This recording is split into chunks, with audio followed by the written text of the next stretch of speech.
This Corps actually stood up during the Civil War. And although our official history doesn't go back to that Corps within the Civil War, there was a first Corps in the Civil War that did magnificent feats to, help win the Union. أشهد أن لا إله إلا الله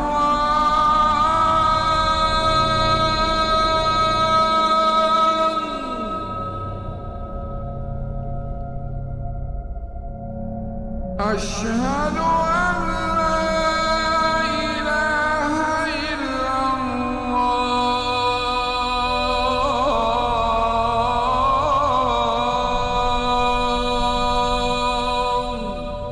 The implementation of the U.S.-Iraq Security Agreement on January 1, 2009 was transformational, and it characterized the evolving relationship between United States forces and Iraqi security forces.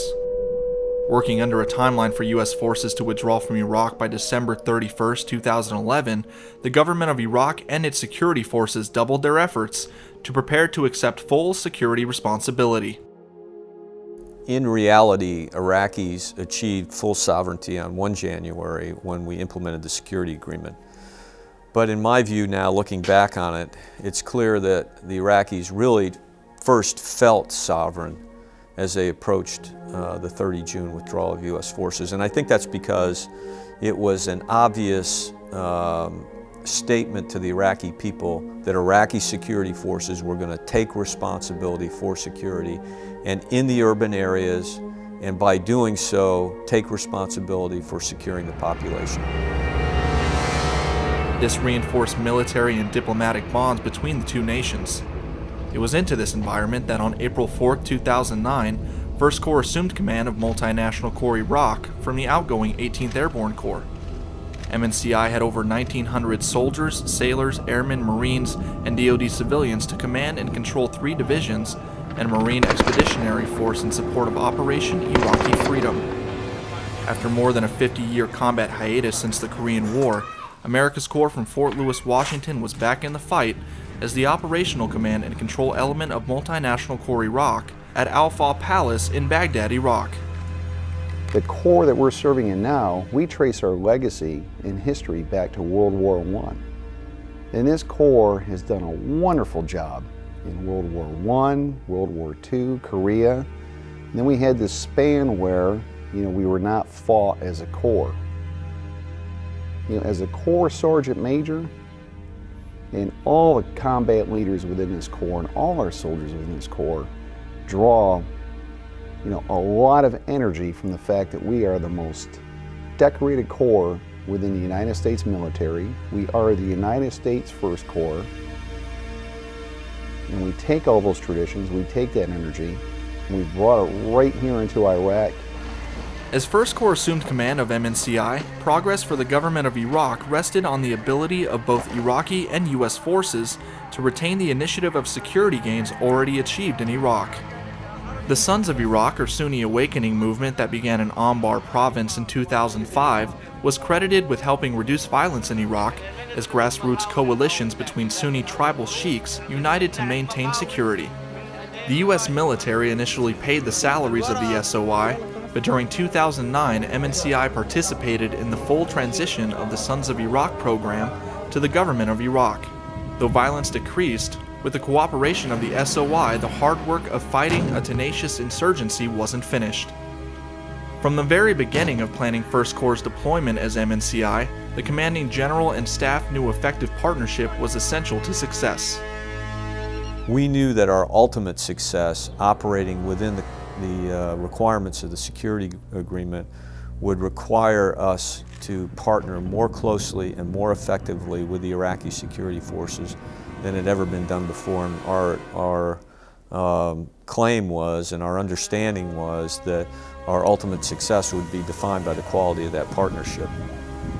Partnership with the Iraqi security forces was based on the team concept: train, enable, advise, and mentor. In accordance with the security agreement on June 30, 2009, U.S. forces pulled back from positions within Iraq's cities, villages, and localities throughout Iraq.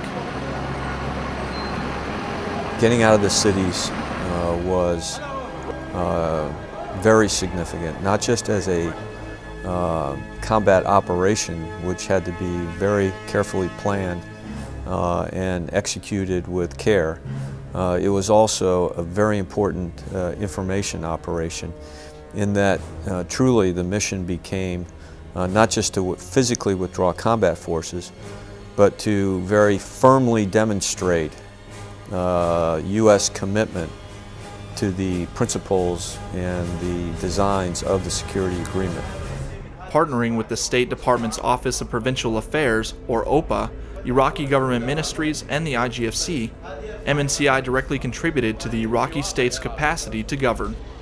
With OPA in the lead for civil capacity development in Iraq, MNCI fostered cooperative partnerships with 15 provincial reconstruction teams. You know, those units out there that we see too, you know, they on a daily basis, those junior enlisted, the NCOs, those junior officers out there that enable the Iraqis through all lines of operations, either at the tactical level through partnership, the Iraqi security forces, out there with the Iraqi people building you know, economic capacity, working with local and provincial governments to build their capacity for governments. You know, those soldiers out there on a daily basis provide the tactical victories that provides us, you know, the operational victories at our level, and then those strategic victories at the United States Forces Iraq level. These goals supported a U.S. strategic objective to build a long-term mutually beneficial strategic partnership with Iraq. As we look back on what we've seen so far of this transition period, while tactically awkward to have a timeline, strategically and operationally this has worked out to the benefit of the Iraqi security forces and the Iraqi people. And I believe the Iraqi security forces are in a position to meet their responsibilities in the transition from counterinsurgency to stability ops, and we are able to demonstrate our good faith with the security agreement. Outside Baghdad, MNCI adopted a province-based approach to transition to civil security by partnering with the chiefs of police and the joint command centers to further improve cooperation with ISF at the provincial level. And I believe that partnership is not just in the interest of the U.S. And its people in Iraq and the Iraqi people, but it's also in the interest of the region and in the world. But it will depend on the new Iraqi government and the mandate that they receive from the Iraqi people and their willingness to partner with us. Concurrent with enhancing security and partnership, MNCI was working under a timeline to prepare to end the U.S. military mission in Iraq, as well as plan and execute the MNCI headquarters merger with its higher headquarters, Multinational Force Iraq. As a core headquarters, we, along with guidance from our MNFI higher headquarters, we did a spectacular job of planning that and ensuring that we resourced and helped integrate that plan within our tactical and operational units. Ongoing through the year was the strategic reposturing of equipment and personnel, which encompassed the physical drawdown of U.S. equipment from Iraq and the realignment of forces for post-security operations. There was friction at some points on the battlefield. There was uncertainty about how you take a very broad security agreement and then implement it in the myriad of tactical details that take place on the battlefield every day. Literally hundreds of convoys, hundreds of partnered operations taking place every day. And in the end, we sorted through our tactical issues in relatively quick order. The Corps, in conjunction with MNFI, developed a new critical path and targeting battle rhythm. The new USF-I critical path facilitated the synchronization of disparate staffs and ensured initial operational capability standards were met by the start date of USF-I on January 1, 2010. This integrated staff then prepared to achieve President Obama's intent to withdraw all U.S. forces from Iraq by December 31, 2011. I know that all of us in First Corps are proud to say that we were able to build a Corps and take on this mission and accomplishment. In my mind, the mission's done when we get everybody home. We reset and we were back on the shelf and prepared for the next mission, because our country continues to have requirements for this kind of capability, and our job's not complete until we're recocked and ready for the country to call again.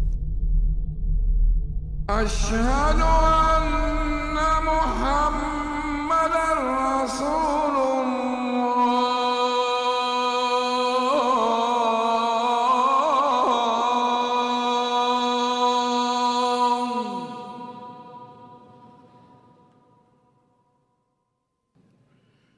حي على الصلاة.